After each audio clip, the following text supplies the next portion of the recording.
तो दोस्तों, आज जून की 2 तारीख है और आप देख रहे हैं टेम्परेचर बहुत ही अधिक हो गया है। 50 से 52 डिग्री तक टेम्परेचर चला गया है और आने वाले समय में यह टेम्परेचर और बढ़ेगा। इस तापमान को हम पेड़ पौधे ही लगाकर कम कर सकते हैं। हम सभी गार्डनर अपने घरों में पॉट में प्लांट ग्रो करते हैं, लेकिन ये प्लांट टेम्परेचर को ज़्यादा कम नहीं कर सकते हैं। ये फूलों वाले पौधे होते हैं जो केवल सुंदरता को बढ़ा कर रखते हैं और आपको सुकून देते हैं। लेकिन अगर आप टेम्परेचर को कम करना चाहते हैं, और हमें करना भी चाहिए, तो इसके लिए सबसे ज़रूरी है हमें पेड़ों को लगाना। और पेड़ों को लगाने के लिए हम आने वाली बरसात में इसकी शुरुआत कर सकते हैं। तो अगर आप नए गार्डनर हैं या मेरे प्यारे व्यूअर हैं, तो मैं उम्मीद करता हूं कि आप आने वाले इस बरसात में अपने आसपास जहां भी आपको स्पेस मिले पेड़ ज़रूर लगाएं। सरकारी नर्सरी से आपको ये पेड़ सस्ते मिल जाएंगे, जिन्हें आप ला करके अपने आसपास लगा सकते हैं। लेकिन ध्यान दें, आने वाले बरसात में जब टेम्परेचर डाउन हो जाता है तो हम इस बढ़े हुए टेम्परेचर को भूल जाते हैं। तो आप इसका ध्यान देकर अपने आसपास इस बरसात में पेड़ ज़रूर लगाएं। तो आइए आज का टॉपिक शुरू करते हैं और जानते हैं 12 खूबसूरत फूलों वाले पौधे जिनकी कटिंग आप इस जून जुलाई में लगाकर आसानी से ग्रो कर सकते हैं। तो आज की लिस्ट का पहला बहुत ही खूबसूरत फ्लावरिंग प्लांट यहाँ अलमंडा का है। अलमंडा एक बहुत ही खूबसूरत फ्लावरिंग प्लांट है और इस प्लांट के फ्लावर आपको 2-3 रंगों में नर्सरी पर मिल जाएंगे। इसके पीच, पर्पल, येलो कलर आपको नर्सरी पर आसानी से मिल जाएंगे। नर्सरी पर आपको अलमंडा की एक वाइन वैरायटी भी देखने को मिल जाएगी, उसके भी कलर आपको कई रंगों में मिल जाएंगे। बहुत ही खूबसूरत यह फ्लावरिंग प्लांट होता है और इसके फ्लावर भी बड़े साइज़ के रहते हैं। यह प्लांट लगातार फ्लावरिंग पूरी गर्मी बरसात देता रहता है। बरसात शुरू होते ही इस प्लांट पर फ्लावर आना शुरू हो जाते हैं और यह प्लांट एक परमानेंट फ्लावरिंग प्लांट है। यह आपके पास विंटर में भी बना रहेगा, बस इस पर फ्लावर आना बंद हो जाएंगे। टाइम टू टाइम आप इस प्लांट की पिंचिंग करते रहिए तो यह प्लांट बुशी होता चला जाएगा और एक झाड़ीनुमा प्लांट का शेप ले लेगा। इस प्लांट को आप कटिंग से आसानी से ग्रो कर सकते हैं।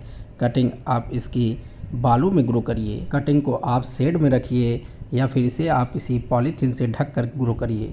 बहुत ही खूबसूरत फ्लावरिंग प्लांट यह आसानी से ग्रो हो जाता है। गर्मियों में कटिंग में आपको सॉइल को नमी बनाकर रखनी है, तभी यह आपका प्लांट कटिंग से चल पाएगा। लिस्ट का दूसरा खूबसूरत प्लांट यह नाग चंपा का है।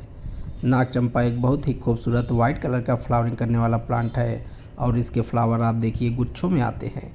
एक गुच्छे में इसके कई फ्लावर लगे रहते हैं और यह प्लांट देखने में बहुत ही खूबसूरत दिखता है। नाग चंपा एक फुल सनलाइट का प्लांट है और इस समय इस पर फ्लावर आना शुरू हो रहे हैं। बहुत ही खूबसूरत यह प्लांट कटिंग से आसानी से ग्रो हो जाता है। इसकी ब्रांच को आप कट करेंगे तो वाइट कलर का लिक्विड निकलेगा, तो इसकी कटिंग को आप 1-2 दिन के लिए शेड में रख दें और उसके बाद नीचे का पोर्शन जहां से वाइट कलर का लिक्विड निकल जा रहा है वह सूख जाए, तब आप इसकी कटिंग को ग्रो कर लें। कटिंग इसकी आसानी से ग्रो हो जाती है। बहुत ही खूबसूरत यह प्लांट पूरा पॉट भर के फ्लावरिंग देता है। आप इसकी कटिंग को इस समय ग्रो कर सकते हैं या फिर बरसात शुरू होते ही इसकी कटिंग को आप आसानी से ग्रो कर लें। आज की लिस्ट का तीसरा बहुत ही खूबसूरत प्लांट जिसे आप इस जून में कटिंग से ग्रो कर सकते हैं या चंपा का है। नाग चंपा की तरह ही यह एक बहुत ही खूबसूरत फ्लावरिंग प्लांट है और आप देखिए इसके फ्लावर भी बहुत ही खूबसूरत होते हैं। इस प्लांट को आप पॉट में या ज़मीन में डायरेक्ट ग्रो कर सकते हैं। ज़मीन पे ग्रो करने पर आप देखिए प्लांट की हाइट बहुत अधिक चली गई है और पॉट में इसकी साइज़ छोटी रहती है। इसके फ्लावर बहुत ही खूबसूरत 2 कलर में दिखते हैं। चंपा के फूल भी गुच्छों में आते हैं और इस प्लांट को भी आप कटिंग से इस समय आसानी से ग्रो कर सकते हैं। नाग चंपा की तरह ही इसकी ब्रांच को भी कट करने पर व्हाइट कलर का लिक्विड निकलता है। इस प्लांट को भी आप नाग चंपा की तरह 2 दिन के लिए शेड में रख दें, उसके बाद इसकी कटिंग को ग्रो कर लें। कटिंग इसकी आसानी से ग्रो हो जाती है। पूरी गर्मी, पूरा बरसात फुल सनलाइट में यह फ्लावरिंग करने वाला खूबसूरत प्लांट है। जब विंटर आता है तो यह प्लांट डोरमेंसी में चला जाता है और अपनी सभी पत्तियां गिरा देता है, तब भी यह देखने में उस समय बहुत ही खूबसूरत दिखता है। आज की लिस्ट का चौथा बहुत ही खूबसूरत गर्मियों का फ्लावरिंग प्लांट यह एडेनियम का है। एडेनियम एक बहुत ही खूबसूरत फुल सनलाइट का प्लांट है। इस प्लांट को डिजर्ट रोज कहते हैं। पूरी गर्मी बरसात यह प्लांट बहुत ही अच्छी तरह से गार्डन में फ्लावरिंग करता है और इसके आपको कई कलर नर्सरी पर मिल जाएंगे। यह प्लांट नर्सरी पर थोड़ा कॉस्टली आता है, लेकिन आप देखिए इसके फ्लावर कितने खूबसूरत दिख रहे हैं। इस प्लांट की एक खूबसूरती इसकी नीचे का जो इसका टंग पोर्शन होता है जिसे कोडेक्स कहते हैं, वह देखने में लगता है। इसका कोडेक्स बहुत ही मोटा हो जाता है जिससे प्लांट की खूबसूरती और अधिक बढ़ जाती है। इस प्लांट को हम कटिंग से आसानी से तैयार कर सकते हैं, लेकिन ब्रांच की कटिंग से नीचे का जो पोर्शन कोडेक्स जो मोटा होता है वो कटिंग पोर्शन में नहीं आता है, इसीलिए इस प्लांट को लोग सीड से ग्रो करते हैं। तो इस खूबसूरत प्लांट को आप इस समय कटिंग से ग्रो कर सकते हैं। इसकी कटिंग आप सैंड में ग्रो करिए। कटिंग इसके ग्रो होने में थोड़ा समय लेता है, तो इसकी कटिंग को आप जल्दबाजी करके रूट चेक ना करें। सैंड में आप नमी बना कर रखें। बहुत ही खूबसूरत यह प्लांट कटिंग से आसानी से ग्रो हो जाएगा। लिस्ट का 5वां खूबसूरत फ्लावरिंग प्लांट यह पर्पल हर्ट का है। पर्पल हर्ट जिसकी पत्तियां पर्पल कलर की बहुत ही खूबसूरत दिखती हैं और इस प्लांट पर पिंक कलर के छोटे छोटे फ्लावर लगते हैं। इस समय गर्मी बहुत अधिक होने से इस प्लांट पर फ्लावरिंग बहुत ही कम हो रही है या ना के बराबर हो रही है, लेकिन जैसे ही बरसात शुरू होगी यह प्लांट फ्लावरिंग करना शुरू कर देगा। बहुत ही खूबसूरत यह प्लांट लगातार फ्लावरिंग देता है और यह एक परमानेंट फ्लावरिंग प्लांट है, तो यह सर्दी गर्मी लगातार आपके पास बना रहेगा। इस प्लांट को आप हैंगिंग बास्केट में भी ग्रो कर सकते हैं। हैंगिंग बास्केट में यह प्लांट बहुत ही खूबसूरत दिखता है। इस प्लांट की ब्रांच बहुत ही सॉफ्ट होती है। पर्पल हर्ट को आप कटिंग से आसानी से इस समय ग्रो कर सकते हैं। और अच्छी बात इस प्लांट की यह है कि अगर आपने इस प्लांट को इस समय ग्रो किया तो आने वाले बरसात में यह प्लांट फ्लावरिंग करना शुरू कर देगा और यह बहुत ही तेज़ी से ग्रोथ करता है। विंटर में यह प्लांट डोरमेंसी में रहता है, लेकिन जैसे ही गर्मियाँ शुरू होती हैं तो यह फिर से अपनी फ्लावरिंग करना शुरू कर देता है। आज की लिस्ट का 6ठा खूबसूरत फ्लावरिंग प्लांट यह बोगनविलिया का है। बोगनविलिया एक हार्डी परमानेंट फ्लावरिंग प्लांट है और फुल सनलाइट का प्लांट है। पूरी गर्मी बरसात यह प्लांट लगातार फ्लावरिंग देता रहता है। बरसात में यह प्लांट फ्लावरिंग करना कम कर देगा, इसकी ब्रांच लंबी लंबी हो जाएगी, लेकिन जैसे ही बरसात ख़त्म होगी फिर से यह फ्लावरिंग करना शुरू कर देगा। जब बहुत अधिक ठंडी पड़ेगी तभी यह प्लांट डोरमेंसी में जाएगा, लेकिन यह प्लांट आपके पास परमानेंट बना रहेगा। इस फ्लावरिंग प्लांट के कलर आपको बहुत सारे नर्सरी पर मिल जाएंगे। इस खूबसूरत प्लांट को आप इस समय और बरसात में कटिंग से आसानी से ग्रो कर सकते हैं। कटिंग इसकी आप सैंड में ग्रो करिए, तभी बहुत ही अच्छी तरह से इसकी कटिंग चलेगी। इस समय टेम्परेचर बहुत ही अधिक है, तो इसकी कटिंग को आप पॉलीथीन से ढक कर ही ग्रो करें और शेड में रखें। सॉइल में नमी आप बना कर रखें, तो यह प्लांट बहुत ही आसानी से कटिंग से ग्रो हो जाएगा। कटिंग ग्रो होने में समय लेता है, लेकिन एक बार इसकी कटिंग जब रूटिंग पर आ जाती है तब इसकी ब्रांच बहुत तेज़ी से बढ़ती है और एक ही बरसात के बाद यह प्लांट बहुत ही अच्छी तरह से फैल जाता है।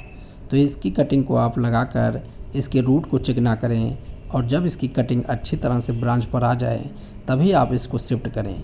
तो बहुत ही खूबसूरत फुल सनलाइट के इस प्लांट को आप कटिंग से इस समय आसानी से ग्रो कर लें। 7वां खूबसूरत फ्लावरिंग प्लांट यह बेबी सनरोज का है। बेबी सनरोज कटिंग से बहुत ही आसानी से ग्रो हो जाता है। यह एक सक्युलेंट वैरायटी का प्लांट है। इस प्लांट को आप ऐसी जगह प्लेस करें जहां पर इसे 4-5 घंटे की धूप मिल सके। रेड कलर के आप देखिए छोटे छोटे बहुत ही खूबसूरत फ्लावर इस प्लांट पर आते हैं और यह प्लांट इस समय कटिंग से आसानी से ग्रो हो जाता है। कटिंग को आप ले करके इसके नीचे की लीफ को हटा करके सॉइल में ग्रो कर लें। कटिंग को आप शेड में रखें। बेबी सनरोज एक सनलाइट का प्लांट है, इसे ऐसी जगह प्लेस करें जहां पर इसे 3-4 घंटे की धूप मिल सके। सॉइल पर आप वाटर को चेक करते रहें, कटिंग इसकी आसानी से ग्रो हो जाएगी। बेबी सनरोज एक बेस्ट हैंगिंग बास्केट प्लांट है। यह प्लांट विंटर में भी सर्वाइव करता है। समर में बस यह बहुत ही अच्छी तरह से फ्लावरिंग करना शुरू कर देता है और बरसात में इसकी ब्रांच बहुत तेज़ी से ग्रोथ करना शुरू कर देती है। तो इस समय आप इसको कटिंग से आसानी से तैयार कर लें। लिस्ट का 8वां बहुत ही खूबसूरत फ्लावरिंग प्लांट यह सदाबहार का है। सदाबहार गर्मियों का एक बहुत ही खूबसूरत फ्लावरिंग प्लांट है। यह प्लांट इस समय नर्सरी पर आसानी से मिल जाता है और प्लांट की प्राइस भी ज़्यादा नहीं रहती है, लेकिन इसके बहुत सारे कलर नर्सरी पर आपको देखने को मिल जाएंगे। तो इस प्लांट को आप कटिंग से इस समय आसानी से तैयार कर सकते हैं। इसकी ब्रांच को आप कट करके नीचे की लीफ को हटा करके सॉइल में ग्रो कर लें। कटिंग को आप शेड में रखें और साथ ही साथ कटिंग को इस गर्मी में ढक कर रखें। बरसात में इसकी कटिंग तो आसानी से ग्रो हो जाती है और अधिक बरसात में यह प्लांट भी ख़राब होने लगता है। तो इस प्लांट को बरसात में बचाने के लिए इसकी कई ब्रांच को कट करके आप ग्रो कर लें। इसी प्लांट पर इसके बीज भी बनते रहते हैं और जब इस पर बीज बनने लगते हैं तो प्लांट डाई होने लगता है। तो इसके बीज को आप कलेक्ट करके रख सकते हैं और इसे आप आसानी से बीजों से भी ग्रो कर सकते हैं। बहुत ही खूबसूरत यह प्लांट अब कटिंग से आसानी से ग्रो हो जाएगा। 9वां खूबसूरत फ्लावरिंग प्लांट यह यूफॉर्बिया मिली का है। यूफॉर्बिया मिली एक कांटों वाला बहुत ही खूबसूरत फ्लावरिंग प्लांट है और इसके फ्लावर भी आपको नर्सरी पर 2-3 कलर में मिल जाएंगे और यह प्लांट कटिंग से इस समय आसानी से ग्रो हो जाता है। यह प्लांट एक परमानेंट फ्लावरिंग प्लांट है और पूरे साल लगातार फ्लावरिंग देता रहता है। बस इसके फ्लावर इस समय ब्राइट कलर में नहीं रहते हैं। तो इस खूबसूरत प्लांट को आप कटिंग से इस समय आसानी से ग्रो कर सकते हैं। जब आप इसकी ब्रांच को कट करेंगे तो वाइट कलर का लिक्विड निकलेगा, तो इसकी भी कटिंग को आप तुरंत ना ग्रो करें, 1-2 दिन के लिए शेड में रख दें, जहाँ से कटिंग के पोर्शन से वाइट कलर का लिक्विड निकल रहा है। जब वह सूख जाए तो इसकी कटिंग को आप सैंड में ग्रो कर लें। इसकी कटिंग सैंड में आसानी से ग्रो हो जाती है और यह एक फुल सनलाइट का प्लांट है, लेकिन आप इसकी कटिंग को शेड में रखें। गर्मी में, बरसात में और ठंडी में यह परमानेंट आपके पास बना रहेगा और लगातार फ्लावरिंग देता रहेगा। लिस्ट का 10वां बहुत ही खूबसूरत फ्लावरिंग प्लांट यह पोर्चुलाका का है। पोर्चुलाका जिसे कई नामों से जानते हैं, जिसे मॉस रोज कहते हैं, 9 o'clock प्लांट कहते हैं। बहुत ही खूबसूरत यह प्लांट लगातार फ्लावरिंग करता है। यह प्लांट एक सक्युलेंट वैरायटी का प्लांट होता है और इस प्लांट को आप हैंगिंग बास्केट में भी ग्रो कर सकते हैं। इसके फ्लावर आपको रंग बिरंगे कई कलर में नर्सरी पर मिल जाएंगे। बहुत खूबसूरत इस प्लांट की बहुत सारी वैरायटी आपको नर्सरी पर देखने को मिलेगी। विदाउट केयरिंग यह प्लांट परमानेंट फ्लावरिंग करता रहता है और यह एक परमानेंट फ्लावरिंग प्लांट है। विंटर में यह प्लांट डोरमेंसी में रहता है, लेकिन इस प्लांट पर फ्लावर नहीं आते हैं, लेकिन यह प्लांट आपके पास बना रहेगा। इस प्लांट को आप फुल सनलाइट में रखें गर्मियों में, जहाँ पर 6-7 घंटे की धूप इसे मिल सके। गर्मी में यह प्लांट बहुत ही अच्छी तरह से फ्लावरिंग करना शुरू कर देता है। इसकी आपको नर्सरी पर 2 वैरायटी, एक हाइब्रिड और एक देसी वैरायटी देखने को मिलेगी। हाइब्रिड वैरायटी के इसके बहुत सारे कलर आपको नर्सरी पर देखने को मिल जाएंगे। इस प्लांट को आप इस समय कटिंग से आसानी से तैयार कर सकते हैं। ब्रांच को आप कट कर लें, कट करके आप इसको सॉइल में दबा दें। 4-5 दिन के लिए आप इसे शेड में रखें, उसके बाद इसे आप सनलाइट में शिफ्ट कर दें और 20 से 25 दिन बाद यह प्लांट फ्लावरिंग करना शुरू कर देगा। बहुत ही खूबसूरत इस प्लांट को आप कटिंग से इस समय ज़रूर ग्रो कर लें। 11वां खूबसूरत प्लांट यह पर्सलेन का है। पर्सलेन बहुत ही खूबसूरत फ्लावरिंग प्लांट है और यह प्लांट पूरे पॉट भर के फ्लावरिंग देता है। यह एक बेस्ट परमानेंट फ्लावरिंग प्लांट है। विंटर में यह प्लांट डोरमेंसी में रहता है और गर्मी आते ही यह प्लांट लगातार फ्लावरिंग देना शुरू कर देता है। इस प्लांट को आप इस समय कटिंग से आसानी से तैयार कर सकते हैं। मॉस रोज की तरह ही इस प्लांट की भी कटिंग आसानी से तैयार हो जाती है। इस समय यह प्लांट बहुत ही अच्छी तरह से गार्डन में फ्लावरिंग दे रहा है। पर्सलेन को आप फुल सनलाइट में रखें और वाटरिंग आप सॉइल को चेक करके देते रहें। इस प्लांट की कटिंग को आप शेड में रखें और 4-5 दिन के बाद इसे आप सनलाइट में शिफ्ट कर दें। 20-25 दिन में यह भी प्लांट फ्लावरिंग पर आ जाता है और बहुत ही अच्छी तरह से बरसात में फैलता है। आज की लिस्ट का अंतिम और 12वां सर्दियों का बहुत ही खूबसूरत फ्लावरिंग प्लांट यह गुलदाउदी है। गुलदाउदी विंटर में बहुत ही अच्छी तरह से गार्डन में फ्लावरिंग करता है और इसकी 1-2 नहीं बहुत सारे रंग और बहुत सारी वैरायटी आपको देखने को मिल जाएगी। इस प्लांट को आप सीड से और कटिंग से आसानी से तैयार कर सकते हैं। इस समय गर्मियों में यह प्लांट आपका ड्राई हो रहा होगा, तो इस प्लांट को विंटर के लिए हमें बचा कर रखना पड़ता है। आने वाले बरसात में यह प्लांट बहुत ही अच्छी तरह से कटिंग से तैयार हो जाता है और इस समय भी आप इस प्लांट की कटिंग को आसानी से तैयार कर सकते हैं। ब्रांच को आप कट कर लें और सॉइल में इसे ग्रो कर लें। एकदम शेड में इसे रखें, पॉलीथीन से ढक कर रखें। जब इसमें लीफ आना शुरू हो जाए तब इसे आप ऐसी जगह प्लेस करें जहां पर इसे 1-2 घंटे की ही धूप मिले। दोपहर की डायरेक्ट सनलाइट से इस प्लांट को बचाएं। बहुत ही खूबसूरत यह प्लांट फ्लावरिंग करता है। तो दोस्तों, आज की वीडियो में बस इतना ही। उम्मीद है आज का वीडियो आपको अच्छा लगा होगा। अगर वीडियो अच्छा लगा हो तो लाइक और शेयर कर दें। अगर आप चैनल पर नए हैं तो सब्सक्राइब करें। तो फिर मिलते हैं किसी नए वीडियो में किसी नए पौधे के साथ। तब तक के लिए बाय, टेक केयर।